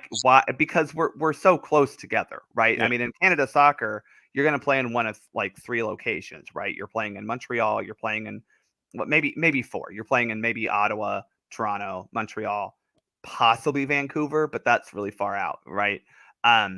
Whereas for U.S. soccer, same deal. Like you're probably playing in somewhere on the East Coast or somewhere in the the East Midwest, if you want to put it that way. Maybe in Texas. Mhm. All of those are close enough flight to Toronto or Ottawa or Montreal. And so for me, I just don't understand why they haven't ever worked together on both the men's or the women's side to try to get these higher level friendlies, right? I mean, Brazil, in my opinion, having, we've seen it on Mexico's side. Mexico just puts matches in the US because they know they're going to make a lot of money. I don't think Canada can do the same. But Brazil played in the US because you could get USA and Mexico, two high level friendlies in one window. Mhm. Rich, this isn't a blame some problem though. This is a blame Canada soccer and Canada soccer business. Some isn't doing this because again, CSB. yeah, this is CSB. This is a Canada problem, not an us problem. Mhm. Canada's the cheaters who can't manage a budget, not us. Mm. Not us. But it is concerning, John, because you're right. Like, if you need to make money, as U.S. soccer has shown, putting people in a stadium is a good way to make money. Mhm. Where was this money that you had? I mean, you had to host home matches for World Cup qualifying. You Yeah. know, I don't understand why you have the president of the confederation, excuse me, is from your home country, and you have not hosted a single, outside of like a couple one-offs at a Gold Cup, you haven't hosted anything, not even a U20 championship. So, where are you? And that's the problem, is they just don't have the money even to go up front and pay this stuff, which is concerning. Mhm. Traditionally, it is very much so. And that's I'm sorry, Rich. That's not a some problem. I just don't. That some isn't even part of U.S. soccer anymore. Yeah. They do work with Mexico on their American and their stateside games, but like that's not what we're talking about. This is Yeah. a Canada soccer problem, and they need to figure out if they want to be serious or not. All right. Which, So by the way, John, sorry, I'm Yes. going to sneak this in because I have time. I'm sorry, but we had a brand new women's professional league kickoff this weekend. I was going to And get I'll into talk that. about it. I was going to get into that. Yeah. Congrats to the USL, SL, SL, SL. Mhm. Super League. Let's be honest. It's like Division 1B. Sorry, but we were told after Canada won a gold medal that they would have a women's pro league in their country, and they don't have that. We need They to. they have, Yeah, there is work happening, and it's supposed to be, I think, 25. in theory. Yes. Have you seen anything about that? I have. Outside of, there are plans that were told that they had plans. Yes, and I've seen interviews with Yes. some of the big schedule makers and the folks that are But at the top of the ladder John, involved. 2025 is 4 months away. That's true. So Yeah. I'm just saying that Canada soccer has a lot of issues right now. And I think we need to praise the USL for launching a fully fledged women's professional league. Whether or not it's actually D1 is a whole nother story. But I mean, we still have a team playing in a minor league baseball stadium, and a high school stadium. So I do have my concerns about that, Tampa, Brooklyn. But it is a problem for me that you are on the Canada side not being able to do any sort of real professional league, because even the CPL is having its issues.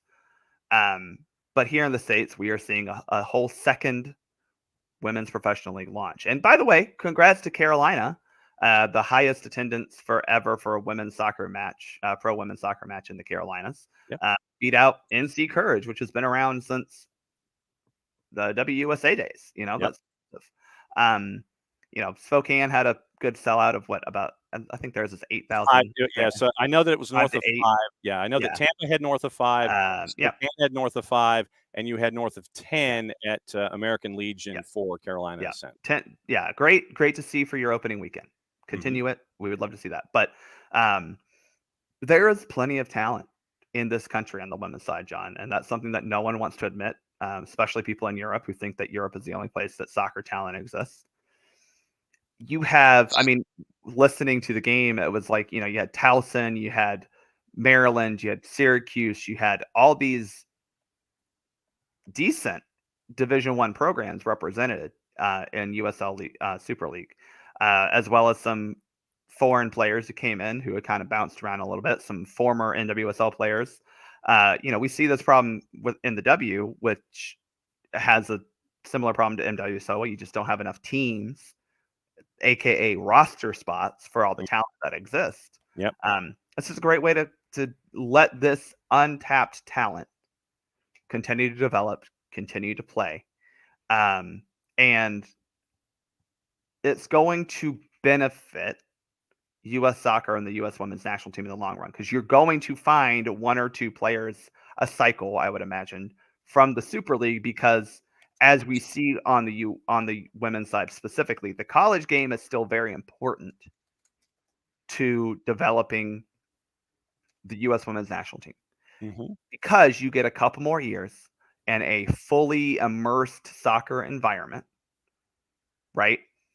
And now we're adding to that a platform for these players to play. I mean, you know, I'm not saying it's going to be transformative in terms of like we're finding the next Sophia Smith from this league, but you know, we are struggling right now to find left backs and a backup right back to Emily Fox. So, you know, who's to say that in 3 years' time, when 2027 rolls around, someone who maybe got a start in the Super League because she wasn't able to make an NWSL roster right out of college isn't on that roster in 2027.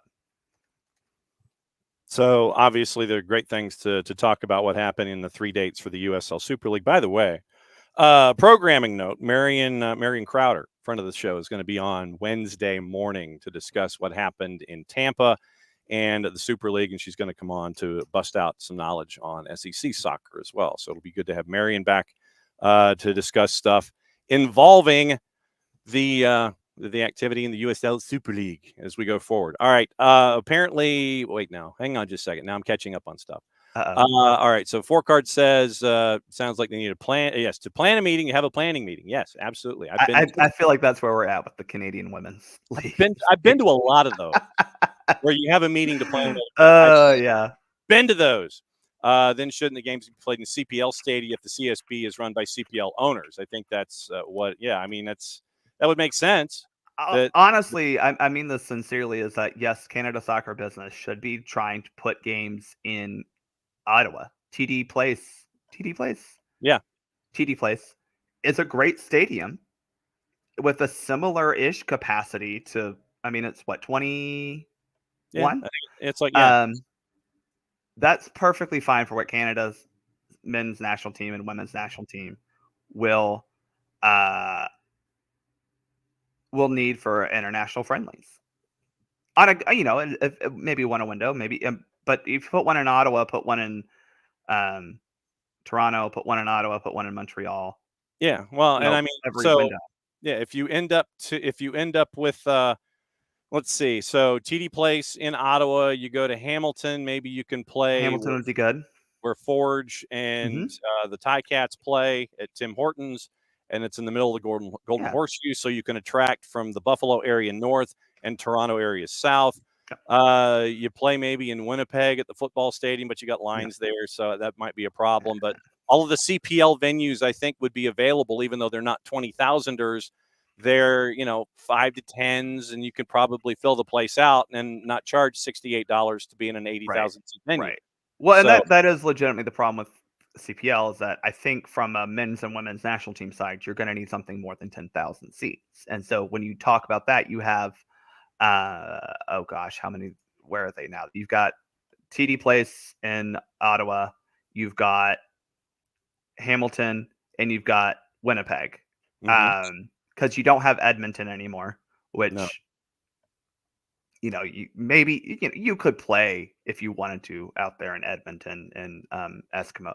Is it still Eskimos? Whatever the stadium. Commonwealth Stadium or whatever. Commonwealth. They changed from the Eskimos to the Elks. There we go. Correct. politically correct, John. It's cool. It's a cool. The Elks are a cool logo, but I know Elks are a cool logo. and So the you know, Eskimos. yes, there are opportunities to make money off of the Canadian men's and women's national teams. And again, I'm looking at it as if you play in Ottawa or you play in Hamilton, right? Or Toronto. Those are Yeah. three in that south, the southern dip of Canada. Well, that Right. opens you up because I mean, most of the U.S. women's matches are, yeah, maybe as far as Orlando and Austin, Mhm. right? But you're still looking at Cincinnati, uh, Nashville, East Coast cities. Those are quick travel days to Canada, and so that's Yeah. why I just don't understand why they haven't tried to partner more to get a team like Japan to play a double header, two friendlies here, get Japan and I don't know, Australia, get Nigeria and I don't know, Italy, Yeah. teams like that are not top tier who are going to want to host at home, right? Right. But I don't know. That I could talk forever about why Canada soccer is failing, but that's a them problem and not an us problem. Well, yes, Because we're true. about to spend tons of money on a coach, John. Yes, and it's not. I mean, literally, it is TUNS. It's not TONS. It is tons of money. TUNS. That's You like yeah, lot. Yeah. exactly. So what's the latest with Soccer for US POD as you monitor Pochettino et al? Yeah. So we dropped an episode on Friday celebrating the gold medal. I'm debating if we should do a preemptive potch or a reactive potch when that's finally done. But we'll probably record it sometime this week to talk about kind of the guys who started their first weekends in professional leagues across Europe, as well as react a little bit to the potch stuff. We don't really need. We'll probably discuss and dissect a little bit the men's Olympic performance, but I think all three of us agree that despite what people want to gnash their teeth about, it was a perfectly acceptable performance. And when you look at the context, you have to be happy with how the team ended up performing. This and there's still a lot of good things to talk about, but the potch thing is going to be weird because it's like, oh yeah, it's happening, but like it hasn't happened. So it'll be difficult, but we'll record this week sometime. So Lying in wait, as always. Yeah. It's Bart Keeler in the Soccer for US POD. Thanks for dropping by, my friend. As always, I'm glad that we had these extended conversations where we can discuss what's going on and hopefully on multiple fronts when it comes to an evolving national team situation and stuff going on with multiple national teams and multiple age groups and accomplishments and all that kind of stuff. I always like it when we can make those kinds of deep dives, especially when you got a coaching situation you got to take care of, even though it's no fault of your own, that someone's got a contract. They got to figure out how much that is owed, even though you're not owed. And then it's okay for you to go, but now it's not okay for you to go, but you need to sign this paperwork. We need to figure out the paperwork and all that kind of stuff. And there will be billable hours by the time that it is done. So as always, my friend, thanks for dropping by on Mondays. And you know that when stuff finally does get resolved, that you will be back to discuss in earnest, and we'll continue to go from here. And we'll talk about CSB and all the other things before the Canada friendly on September 7th, which is not being paid for, I think, by CSB. I think it's being paid for. No, it's not. It's being paid for by U.S. Soccer and played in the U.S., and Canada will get nothing out of that, and that's what they deserve. I will leave you on that note, John. Y'all enjoy your Monday. Be good, my friend. We will see you later. And he's going to go drink more coffee and try and discuss. He's trying to figure out the future of West Virginia football. We didn't get into that, but it's always good to have long conversations with Bart about everything going on in the world of soccer. Okay, before we go, let's get into the twos and what happened there last night. Big 2 points for Atlanta United 2. Their unbeaten streak is now at 4, and it was a it was a standard night in Fort Lauderdale against Inter Miami CF2, basically Messi and Friends' second team. And they had some first teamers come down and try to create problems up top. Jaden Hibbert had a ridiculous evening, and I mean that in the sense of his statistics that we'll get into by the end of it all. And it was goalless at the half. Then in the second half, things picked up even more, and you end up with how we ended up after 90 minutes. So here are your second half highlights of Atlanta United 2 and Inter Miami CF 2 heard on the SDH network, and you'll recognize a dude on the call. Miami up the left side off of the free kick. Back into the middle to Morales. Good ball from him down the left flank. Negri in the corner. Left-footed cross. Volleyed in. Hibbert makes the save and able to get to the rebound. The volley from a late arriving Lawson Sunderland forced a big save from Jaden Hibbert. Throws it into the 18. Wanting to turn. Save Hibbert. Follow-up opportunity from Morales over the bar.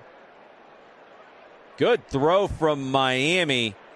As they did the double move, Carmichael came short. Afonso tucked in behind him. His shot forced a save from Hibbert from a tough angle, and it rebounded to Morales at the top of the 6, and he put it over the top. Is Carlton feeling like going to goal here? Gallardo could go to goal here as well. They've got plenty of options inside the 18. It's Gallardo to the back post. Volleyed in. Goal! Goal! Goal! Atlanta United 2. Javier Armas takes it straight out of the air. The late run from the Spaniard. And Gallardo to Armas for Atlanta's opener. 1-0 Atlanta. Morales to deliver. Near post, headed away by Noble Okello. Negri, back up the left side to Morales. Great ball from Negri. Morales on the in line, on the right foot, wants to take a step back, goes in line, cuts it in, blocked, trying to clear Atlanta. They can't. Miami scores. Goal, goal, goal, Miami. Back up the right now, Miami. Sesak cuts inside of Chongqui, slips a pass through.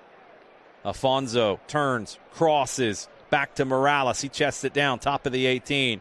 Lays it off. Negri with a drive saved by Hibbert. Kawasmi volleys the clearance away. Off of the goal kick. Hibbert up the right side. Herlock will head it on to Tamimi.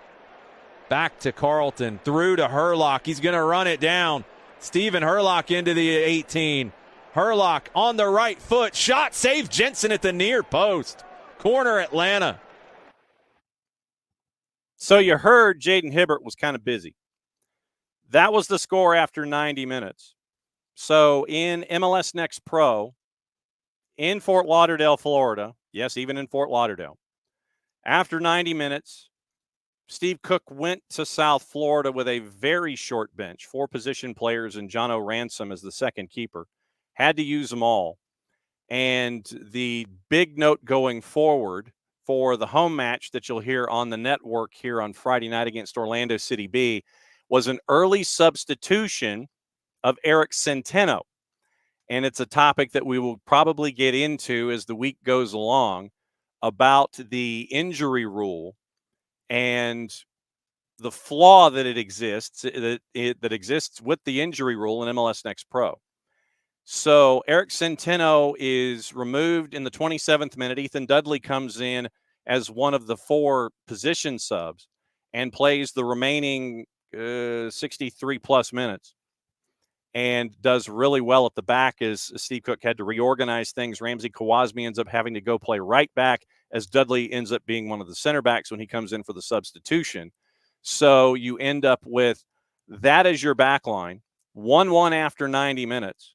And so that means you go straight to PKs. So Atlanta United 2 gets a point on the road. Then they go to PKs, and this is what happened in the 5th frame in its entirety. Once again here last night on the SDH Network. Jason on the call. Jensen in goal. Kawasmi staring him down. Beats him to the right side. Jensen gets that way. Kawasmi put it into the side netting. 4-3 Atlanta, and Miami's got to make this one to keep it alive. Really good penalty from Ramsey Kawasmi. Turns to Jaden Hibbert. Applauds him, and Hibbert has a chance to win it. Lawson Sunderland will step to the spot. Hibbert at the top of his own 6. He'll backpedal in. He's got his routine, Jaden Hibbert. He backs into the goal, steps up to the goal line. Couple of hops in the middle. Sunderland stands over it, approaches, and misses. Atlanta wins. Sunderland pulled it wide to the left side, and Atlanta wins the bonus point. Jaden Hibbert saved one in the shootout. Sunderland misses the other one, and Atlanta United 2 with a 1-1 draw and a 4-3 penalty shootout win to bring 2 points back to the Peach State. Lawson Sunderland pull hooks his shot in the bottom of the fifth, and Atlanta United 2 leaves Fort Lauderdale and Chase Stadium with 2 points to come home.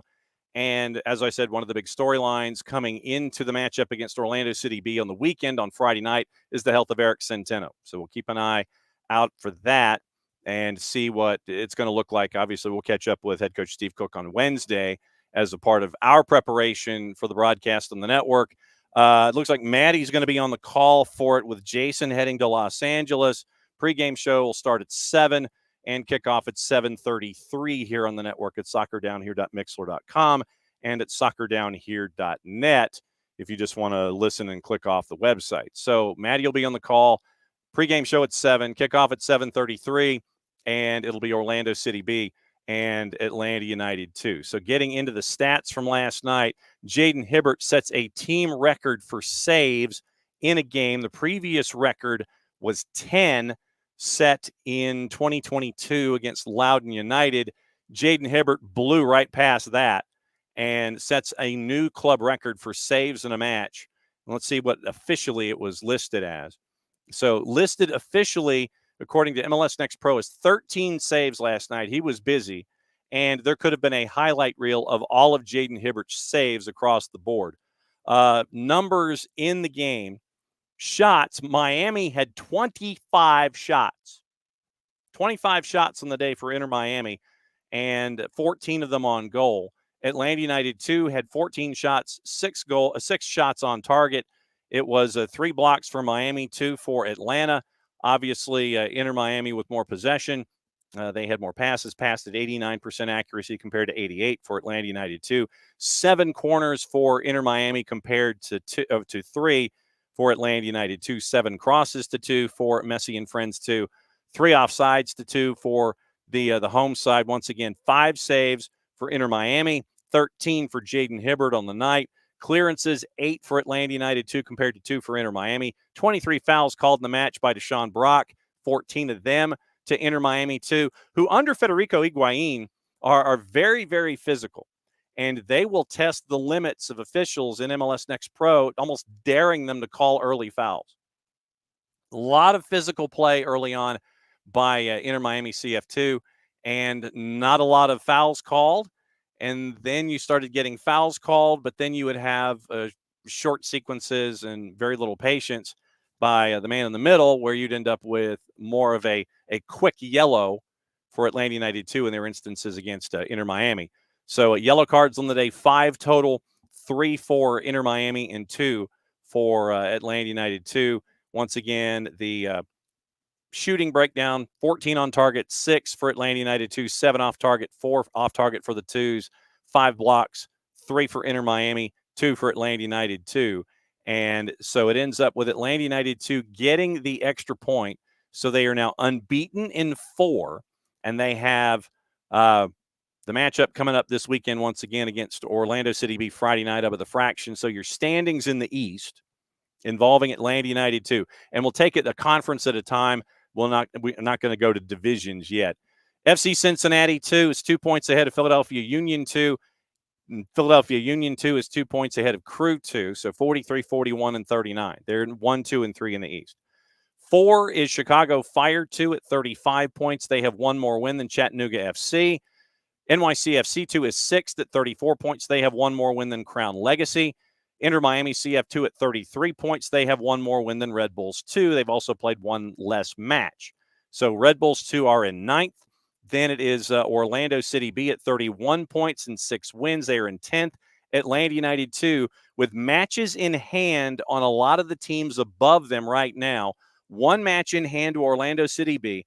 2 matches in hand to Red Bulls 2. 6 wins, 26 points. So if they were to continue their win streak Friday night at the Fraction, then they would be within 2 points of the they would be within 2 points of Orlando City B, and then they would be 4 points out of a playoff spot. So they're chasing the playoff spot once again with matches in hand, 1 or 2, depending on who we're talking about. Toronto FC2 is at 25 points, 1 more win than Carolina Core. Huntsville City Football Club is 14th with 20 points in 21 matches. And New England Revolution 2 is at 17 points through 21 matches. So that's where we are with Atlanta United 2 and the big update there. So it was a great win in the shootout for a short bench Atlanta United 2 side and head coach Steve Cook. Cannot talk about Jaden Hibbert enough, who it seems after his loan spell to Birmingham, to Birmingham Legion has come back, and he's different. Just whatever it is, Jaden Hibbert is different. And you can't say enough about Stephen Herlock, too, who came in late as one of the subs in the match and created another boost of energy down the right-hand side for Atlanta United, too. And so great effort by the guys, getting the 2 points, getting the extra point, winning the shootout last night in Fort Lauderdale. And Orlando City B comes to the Fraction on your Friday night. So that's your required. If you're not at a high school football game, go to the Fraction and watch Atlanta United 2 continue to chase after a playoff berth against Orlando City B. What to watch on TV and how to watch it. And once again, it's going to be pretty decent schedule today when it comes to what's on the tube. And once again, remember, Leicester City at the King Power is hosting Spurs. That is 3:00 Eastern time. And you can catch that on USA, Universo, Peacock, however you want to watch it. ESPN Deportes has a La Liga doubleheader at 1 and 3:30. Valladolid and Espanyol, Villarreal, Atletico Madrid. ESPN Plus has 3 matches from the DFB Pokal, 2 of them at noon. Koblenz and Wolfsburg, and Energy Cottbus and Werder Bremen. Braunschweig and Eintracht Frankfurt are at 2:30. They're simulcasting the La Liga matches there as well. NBCSports.com on the web has the matchup in the Premier League. Paramount Plus tonight, Argentine Primera Defensa y Justicia toward the bottom of the table. They need some wins. They've got Bonfield at 8 o'clock. Serie A doubleheader on Paramount Plus with our friend Poppy Miller. Lecce and Atalanta at 12:30. Juve and Como at 2:45. We mentioned that Weston McKennie is in the lineup for is on the lineup card for Juve in that matchup this afternoon. So yes, it is 4-card. It is a GTFB game week. It's a lot of different game weeks. Subtle plug on the other side of what we do here at the parent company. We have a college football podcast. Actually, we have like 2, if not more. So listen to the review. It's up right now on the OSG Sports YouTube channel, and it is our way of getting into the season. And John Wilkerson and I will have the College Football X in the midweek coming up this season, where we'll look at some of the storylines, some of the unique stories going on in college football, some of the off the beaten track stuff that we'll be getting into there. So the review is posted traditionally on Mondays, and it covers everything college football from around the planet. And then the College Football X posted late in the week kind of gives you the other stories that are attached to what's going on in college football that are, like I said, off the beaten track. I think that's it for today. Here's your traffic for the week. Tomorrow, once again, we'll go through a lot of different things and whatever's on your mind. If we missed anything, I know we'll probably talk Super League and get into all of that. Wednesday is stacked. Tyler is going to join us at 9:15. Dylan Butler, the busiest man in the Northeast, hopefully can join us at 10:30. Marion Crowder, who got to be in the booth for the first matchup on Peacock for the USL Super League, will get her thoughts on Super League, get her thoughts on SEC soccer, and hopefully she can come back and be a regular when it comes to the soccer season in the SEC and let us know what's going on there. Don't forget, Soccer's in Session will continue to be posted here early in the college soccer season. We're catching up with Georgia Southern later this week. At 10 o'clock on a Thursday, it's your normal Thursday. First hour is wide open because then we'll have Leagues Cup to talk about and drift into that. Nino and Nico are hour number 2 on Thursday. Friday, once again, our friends from Beyond Goals joining us at 9:30. We're getting you ready for match week. Don't know when the guys are leaving for LA, so it might be a little difficult for Jason to join us. He might be on a plane, but we'll see. And see what's on Jason's mind and get you ready for the weekend. We can whip around. Patent pending, trademark coming sooner, hopefully, rather than later. So that is the week, and that is the start to the week here on SDH. As always, thanks for dropping by and being a part of it, as you guys always are.